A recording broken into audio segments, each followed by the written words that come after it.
Salam, selamat hari Minggu. Gimana kabar saudara-saudari sekalian? Saya yakin kita semua dalam perlindungan, dalam pemeliharaan Tuhan. Haleluya, puji nama Tuhan. Saudaraku yang terkasih dalam Tuhan Yesus Kristus, minggu lalu kita membahas tentang berbahagialah orang yang membawa damai, karena mereka akan disebut anak-anak Allah. Minggu ini kita masih membahas tentang serial berbahagia, tetapi ini adalah seri yang terakhir, yaitu berbahagialah orang yang dianiaya karena kebenaran.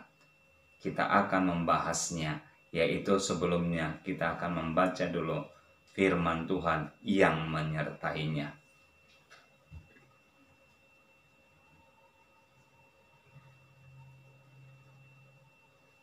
Dari Matius 5 ayat 10 sampai 12.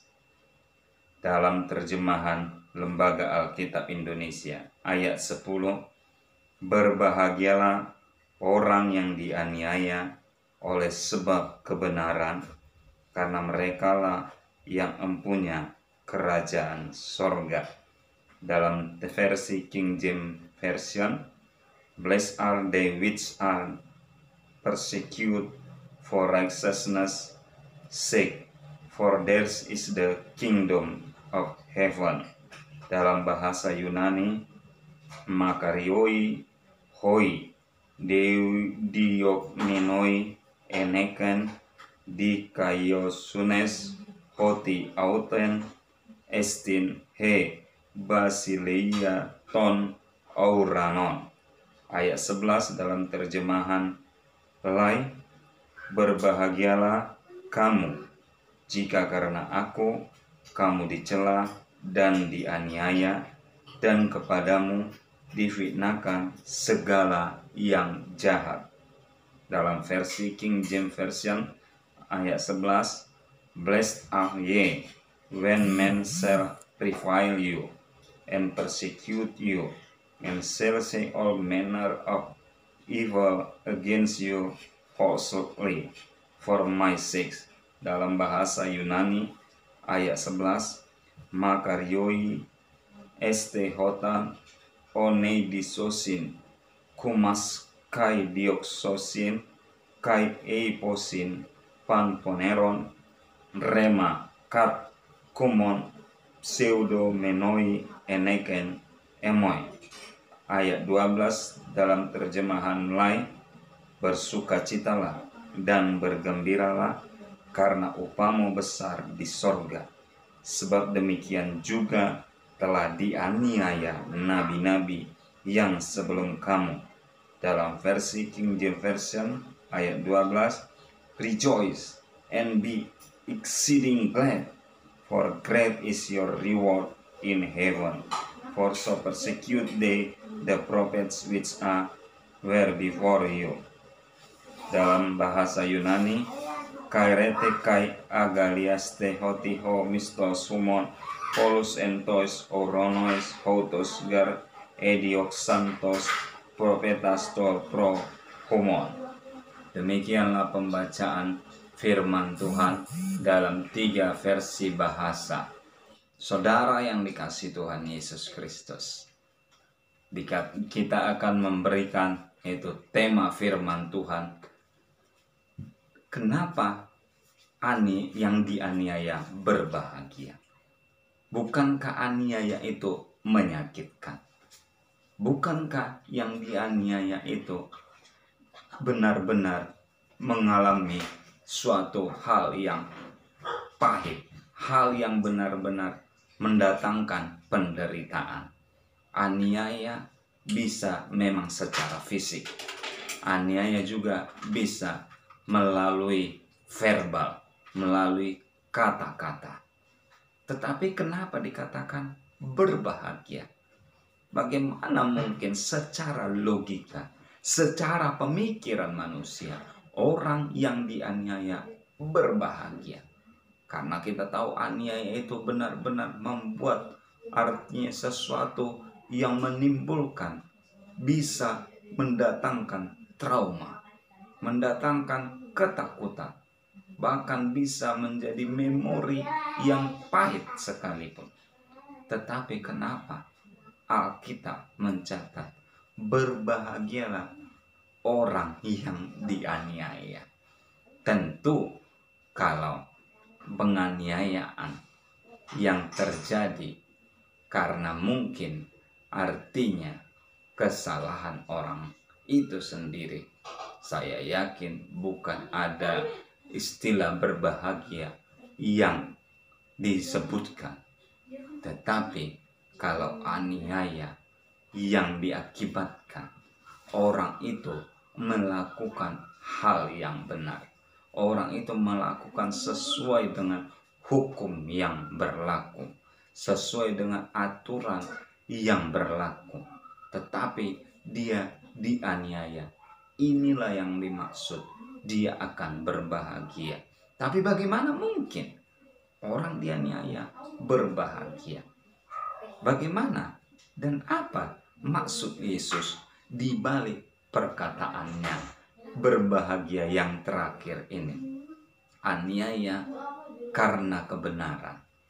Di ayat tadi dikatakan berbahagialah orang dianiaya karena apa, saudara? Karena kebenaran.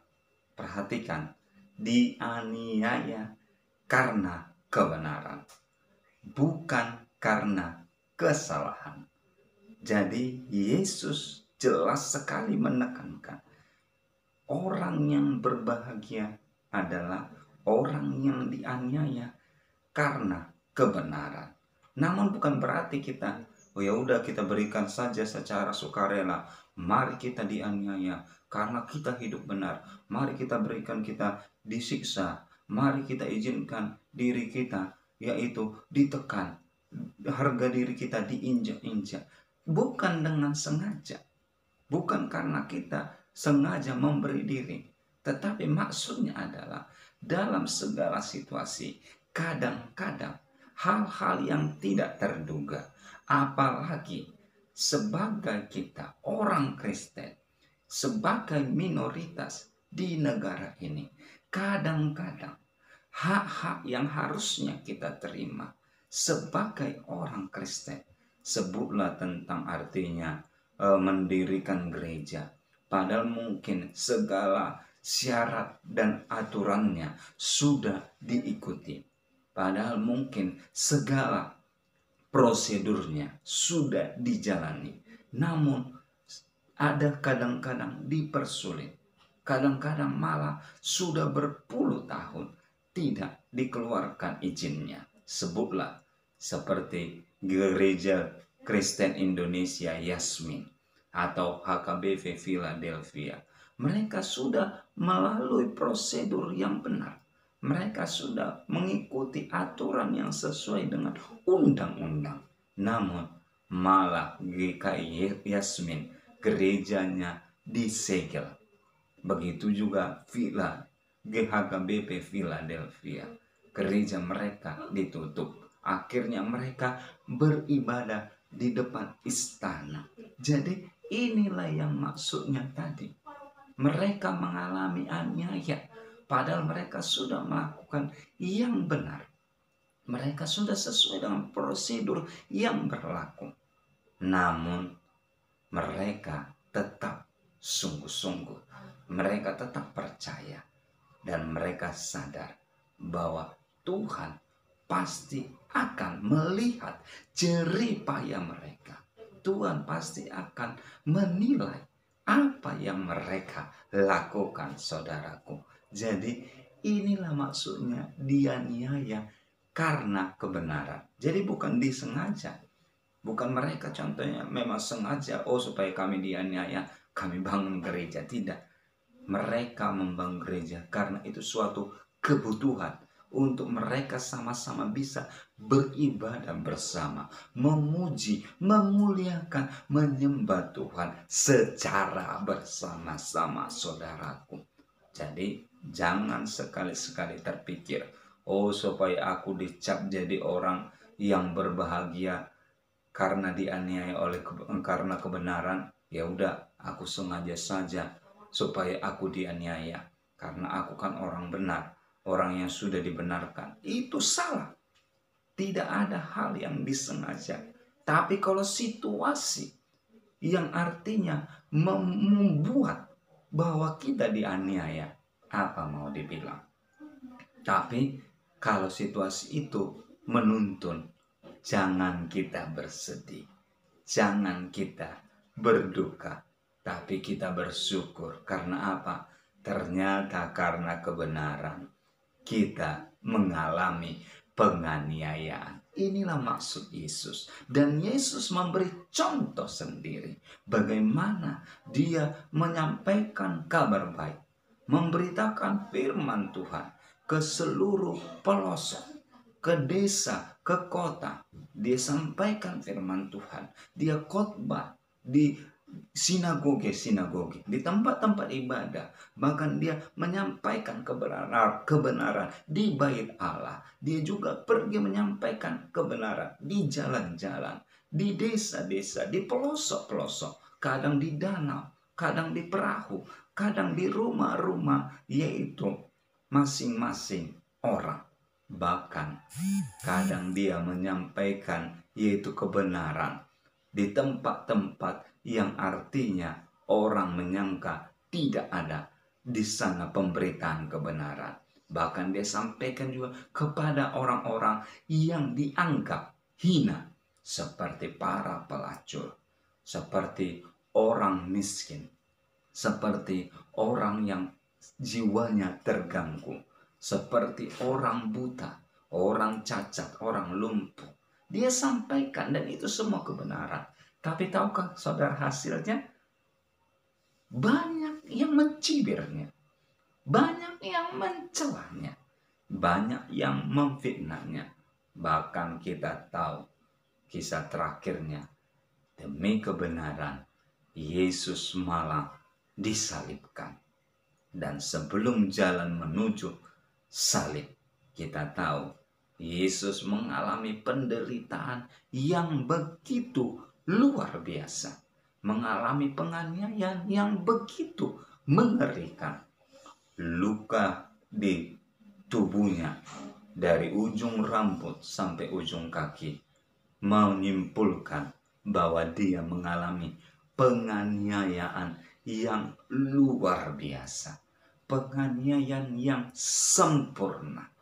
Jadi Yesus tidak hanya sekedar berteori, sekedar memberikan wacana, atau sekedar hanya memberikan wejangan, tetapi memang dia sendiri mengalaminya. Dan benarlah dia benar-benar contoh pribadi yang sudah mengalami penganiayaan. Dan kita tahu dalam situasi itu pun dia tidak ada kutukan dari dalam dirinya. Malah dia berkata, "Ya Bapa, ampunilah mereka, sebab mereka tidak tahu apa yang mereka perbuat." Artinya dia menyatakan rasa yang benar-benar kasih yang terpancar. Dia merasa bahwa memang dia layak mendapatkannya. Dan dia merasa hal itu suatu kebahagiaan tersendiri. Karena apa? Tanggung jawab yang diembankan Bapaknya di surga kepadanya sudah dia jalankan, sudah dia lakukan. Inilah maksud Yesus tadi.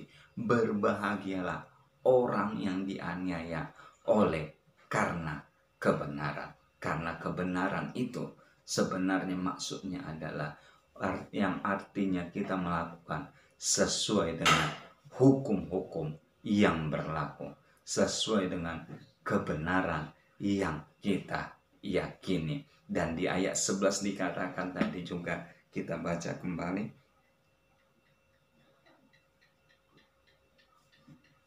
Berbahagialah kamu jika karena aku kamu dicela dan dianiaya, dan kepadamu difitnahkan segala yang jahat. Dan jenis aniaya Yang Yesus beritahu adalah tak kalah kita dicela. Dicela artinya dikata-katain yang buruk terhadap kita, padahal kita tidak melakukan hal yang buruk. Kita artinya dicaci maki, direndahkan, harga diri kita diturunkan, harga diri kita dianggap tidak ada. Kita dianggap bukan manusia yang harus dijunjung hak asasi manusianya. Namun walaupun demikian dikatakan, kita harus berbahagia. Bahkan juga tak kalah kita difitnah, disampaikan kata-kata yang sebenarnya tidak benar terhadap kita. Kita difitnah. Kita tahu fitnah lebih kejam dari pembunuhan. Benar-benar menyakitkan. Karena apa? Kalau pembunuhan, orang yang dibunuh bisa saja langsung mati. Tetapi kalau fitnah itu membuat orang mengalami penderitaan perlahan tapi pasti, menyakitkan, sehingga menimbulkan luka yang mendalam. Itulah fitnah. Tetapi walaupun demikian, orang yang percaya kepada Tuhan tak kalah mengalami hal itu dikatakan berbahagia. Haleluya saudaraku. Jadi berbahagialah kamu jika karena aku di situ karena Yesus. Artinya karena jadi pengikut Yesus. Jadi ini kebahagiaan tersendiri saudara. Karena mengikut Yesus kita dianiaya. Mana ada ceritanya? Dari mana sejarahnya mengikut artinya orang yang hebat, orang yang berpengaruh, raja di atas segala raja, orang bisa dianiaya. Artinya ini sesuatu yang spesial. Karena kita tahu sedangkan menjadi pengikut katakanlah presiden atau katakan orang yang tertinggi, bos besar dalam perusahaan, mana ada mungkin artinya menderita. Selalu berbahagia. Kenapa? Mendapat fasilitas, mungkin mendapat kendaraan, mungkin mendapat rumah, mungkin mendapat upah yang artinya berbeda dengan yang lainnya. Namanya sudah mengikuti pemimpin atau kepala yang tertinggi. Tapi mengikuti Yesus katanya tadi, oleh karena aku kamu dicela berbahagia. Jadi jaminan mengikuti Yesus bukan mendapat artinya hal-hal yang bagus, hal-hal yang istimewa. Tidak, malah dicela dan dianiaya. Bahkan difitnahkan segala yang jahat. Pertanyaannya, maukah Anda tetap mengikut Yesus? Padahal sudah ada jaminan dicela dan dianiaya. Biasanya kan orang menawarkan suatu hal katakan produk luar biasa, iming-imingnya kan. Anda ikut program ini, nanti Anda akan mendapatkan sesuatu yang istimewa. Atau contoh, Anda membeli barang ini, nanti Anda mendapat bonus, jalan-jalan ke luar negeri, mendapat fasilitas yang wah, bisa menginap di hotel bintang 5, bukan lagi di kaki 5, bisa makan makanan yang enak bergizi, bukan lagi makanan-makanan yang cuman artinya tempe tahu. Kan selalu ditawarkan hal yang menggiurkan, yang menggoda. Tapi ini mengikut Yesus dikatakan tadi nggak dikasih iming-iming. Oh, kamu dapat nanti fasilitas yang wah, fasilitas yang enak. Bisa nanti kau hidup senang-senang, happy, gembira, tidak ada tantangan, tidak ada rintangan. Engkau enak saja jalanmu, hidup mulus. Tidak, langsung dikatakan, barang siapa yang mengikut aku, hendaklah dia memikul salib. Jadi inilah yang dimaksud jaminan tadi. Jaminan yang sebenarnya tidak enak untuk didengar. Jangankan untuk didengar, untuk mengetahuinya saja sebenarnya harusnya ogah. Kenapa? Langsung dikasih, yaitu iming-iming yang pahit, saudaraku. Iming-iming yang sebenarnya secara kasat mata itu iming-iming yang menakutkan. Yaitu dikatakan kamu akan dicela dan dianiaya.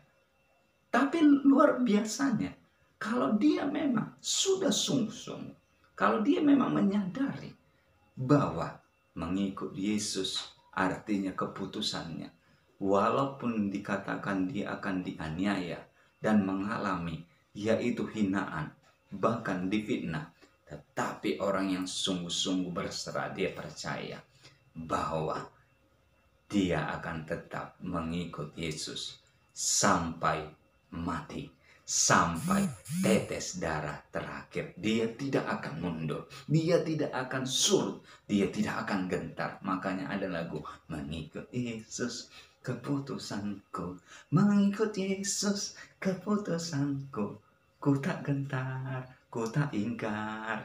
Jadi walaupun jaminannya tadi aniaya, dicela, difitnah, dikucilkan, dituduhkan hal-hal yang jahat, tetapi dia tetap berbahagia, dia tetap bersukacita. Karena apa? Jaminannya, saudaraku, yaitu tadi dikatakan, karena merekalah yang empunya kerajaan sorga. Artinya jaminannya memang bukan hidup yang sekarang, tapi hidup yang akan datang. Jaminannya bukan yang kekinian, tapi yaitu masa depan kelak secara rohani. Jadi memang, saudaraku yang dikasihi Tuhan, kita sebagai orang Kristen, kalau kita sudah memilih jadi pengikut Yesus, kita harus terima konsekuensinya. Bukan berarti bahwa setiap orang Kristen harus dianiaya, tidak juga. Tetapi memang ada peluang, ada suatu yang artinya tidak bisa kita sangkal, bahwa kekristenan itu memang akan mengalami aniaya. Tetapi kalaupun kita tidak mengalami aniaya, itu bersyukur. Tapi kalau kita mengalaminya, Tuhan izinkan, dikatakan kita berbahagia. Dan satu hal lagi, di ayat 12 dikatakan, bersukacitalah dan bergembiralah. Jadi hampir identik dengan berbahagia. Karena nabi-nabi sebelum kamu juga mengalami yang demikian. Jadi kalaupun mungkin kita diizinkan atau akan mengalami penganiayaan, entah itu secara fisik atau hanya melalui kata-kata secara verbal, dikatakan bukan kita yang pertama mengalaminya, bukan kita perintisnya, bukan kita pelopornya. Nabi-nabi sebelum kita lahir, nabi-nabi yang tercatat dalam Alkitab, mereka sudah terlebih dahulu mengalaminya. Kita tahu bahkan rasul-rasul sendiri, tak kala mereka menyatakan kebenaran, mereka mengalami penganiayaan juga. Kita tahu Petrus, Paulus, Yohanes, dan rasul-rasul lainnya juga, malah mereka mati syahid, mati martir demi untuk kebenaran. Tapi mereka tahu bahwa seperti tadi ayat tadi, ada janji yang indah, bahwa merekalah yang empunya kerajaan surga. Dunia ini hanya sementara. Dunia ini hanya sebentar kita tempati. Kita hanya singgah saja di sini. Cuma numpang minum. Kalau lebih kasarnya sepertinya numpang, yaitu BAB. Sebentar dan berlalu. Setelah itu kita mati. Tetapi hidup kekal, hidup di surga, itu menjadi jaminan kita. Itu sebabnya tetap pegang teguh iman, percaya, saudara. Tetap sungguh-sungguh di dalam Kristus.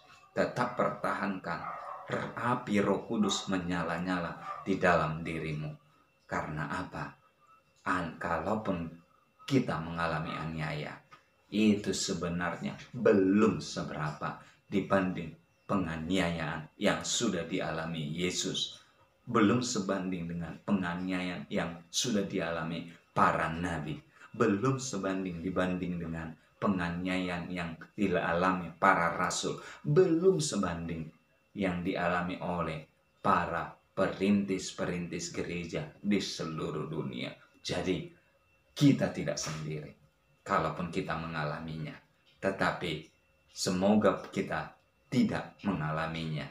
Dan kalau kita pun mengalaminya, kita berbahagia.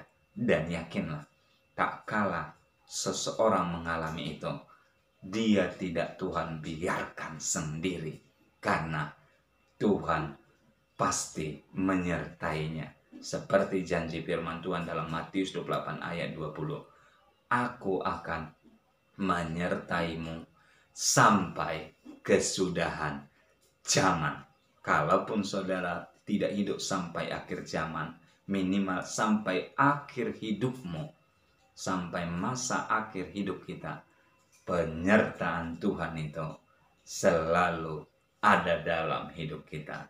Penyertaannya sempurna dan jalannya selalu ada untuk membuat kita bebas dari penganiayaan yang kita alami. Yakinlah dan percayalah. Shalom. Tuhan Yesus memberkati.